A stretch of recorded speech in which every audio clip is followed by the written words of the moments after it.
Hello and welcome, my name is Meepolis, they, she, he, and this is Literally Graphic. And today I'm successfully wrapping up my Revolutionary Girl Utena read-through. I am not sure of the exact original volume breakdown, but this covers the second volume in the Viz Media 2-volume edition, published in 2017.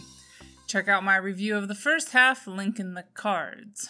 The main series ends about halfway through the volume, with the second half being a compilation of side stories that seems to be the first follow-up miniseries, Adolescence of Utena, that originally came out in 1999. This means out of all the things so far, the only manga that I haven't got my hands on is After the Revolution, which according to Wikipedia includes just one volume that was originally published in 2018 and translated for North America in 2020. This volume is also apparently cataloged as josei rather than shoujo. So that's interesting. I had kind of hoped to also tackle the anime series before doing this conclusion review, but that didn't happen. There's also apparently a Sega game entitled Story of the Sunday Revolution, and a number of stage shows, content notes for lack of consent, nudity, sex, and as I said in the previous video, damsel to the extreme. The series continues to be rated older teen for mature themes. Flipping all the way to the back, I feel like including the note from series mangaka Chiho Saito. Quote, "Years ago, I felt that I couldn't die until I became a manga creator. But now, I don't feel that achieving a goal in itself is all that important. When I achieve goals to satisfy my ambitions, only a moment later that achievement has become simply a part of my normal life. And there are people who are more important to me than any such goals. I think choosing people over goals will make life better and leave the least regrets." Utena got underway as a series of the classic Prince Rescues the Girl series story.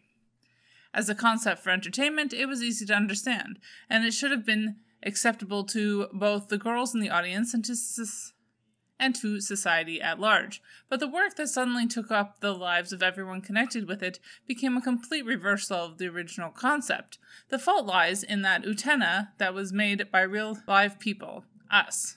But tears come to my eyes when I think this glorious Utena was created by two human faults of the creators.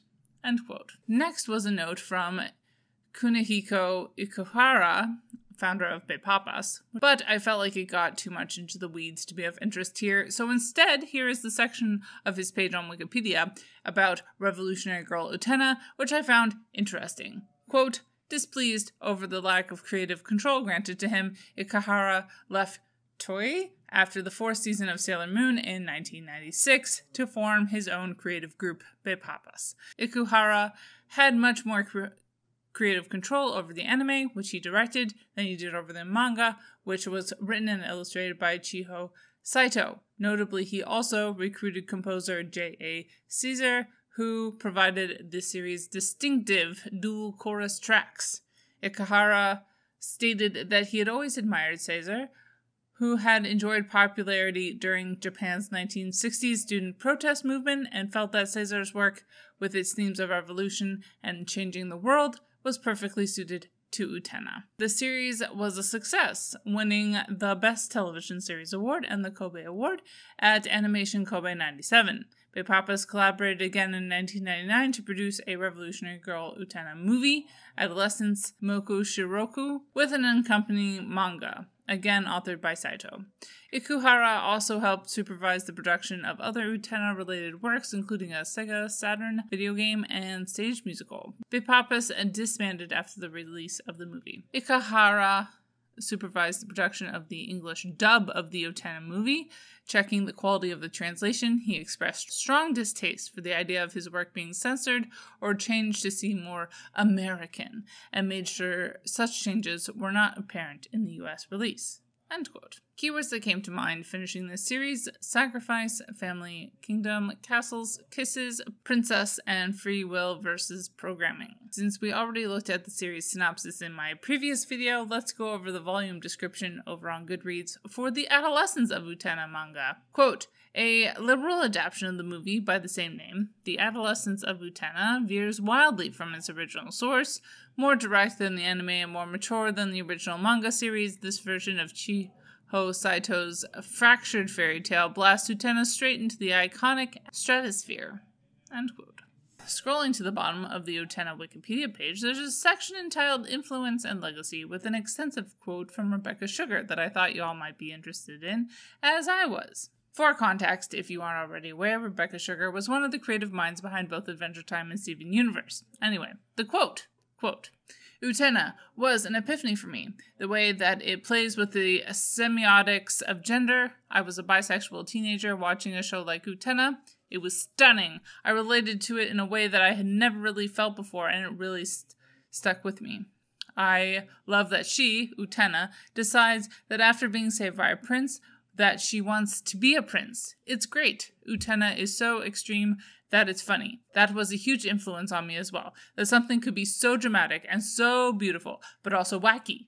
A Chiho will flip onto the front of the car, or the way that the student council members want to shatter the world. It's so extreme that it's powerful and almost even funny. It's really exciting. I saw them, the Takarazuka Revue, do Guys and Dolls, which is one of the greatest things I have ever seen. And there's huge Takarazuka theater influence to Steven Universe. I feel like I got a chance to see some of the deepest source material for that whole genre, and it was hugely inspiring. End quote. As far as my own opinions of the writing and art goes, it continues in much the same way it started, fast-paced, and it jumps around a lot, particularly after the original series ends and we transition to the Adolescence of Utena. The series continued to run it over with queer energy, and despite my dislike for him personally, I ended up really enjoying the page or two of Tauga and Utena taking a tumble in the metaphorical hay, as it were. And while there does seem to be a connection in the series between men and bad behavior overall, I continue to be disappointed by the way that Akio Ohtori was singled out as worse than the other guys. Given the context of when and where this came out, I am not the person to tell you where on the spectrum of deliberate to total naivete this falls, but as I say, with all these reviews of older books, as a modern reader, I cannot look past the fact that the brown boy is a manipulative liar who is greedy for power, and who, as the revolutionary girl Utena Wiki puts it, is the closest thing to an antagonist in the series, and who, unlike Tauga, has basically zero redeeming qualities. This is not good! Like in most superhero comics, none of our characters seem to ever really suffer in this half from physical or financial troubles.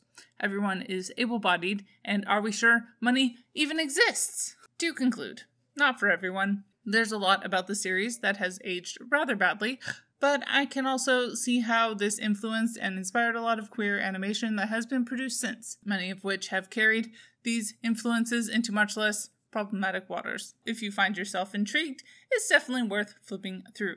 Bye y'all, keep reading and organize to end capitalist oppression. And Literally Graphic is created on land that should be given back to the traditional landholders, which in this case is, to my knowledge, the Mississaugas of the Credit First Nation, an Anishinaabe people, the Haudenosaunee Confederacy, and the Huron-Wendat Nation.